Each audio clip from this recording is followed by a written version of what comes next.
వైఎస్ఆర్ చేయూత అనే కార్యక్రమము మనకు 45 నుంచి 60 ఏళ్ళ మధ్యలో ఉన్న ఎస్సీ, ఎస్టీ, బీసీ మైనారిటీ వర్గాలకు చెందిన మహిళలకు అందజేయడం జరిగింది.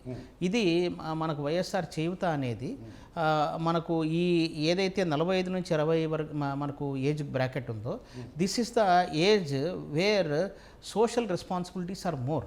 అంటే ఈ వయసులో ఉన్న వాళ్ళకి అధిక మనకు బాధ్యతలు ఉండే అవకాశం, సామాజిక బాధ్యతలు, కుటుంబ బాధ్యతలు ఉంటాయి.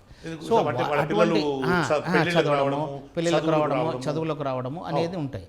సో అందుకనే ఆ వర్గాలకు చెందిన ఎస్సీ, ఎస్టీ, బీసీ మైనారిటీ వర్గాలకు చెందిన అటువంటి మహిళలకు చేయూతనిస్తూ ఆర్థికంగా మనకు 18,750 రూపాయలు ఒక విడతలో వారికి అందజేసి 4 విడతల్లో 75,000 ఇచ్చినప్పుడు ఏదైతే ఒక విడతలకు వచ్చిన అమౌంట్ని వాళ్ళకు ఖచ్చితంగా ఆ మహిళకు 4 విడతల్లో 75,000 వస్తుంది. కాబట్టి బ్యాంక్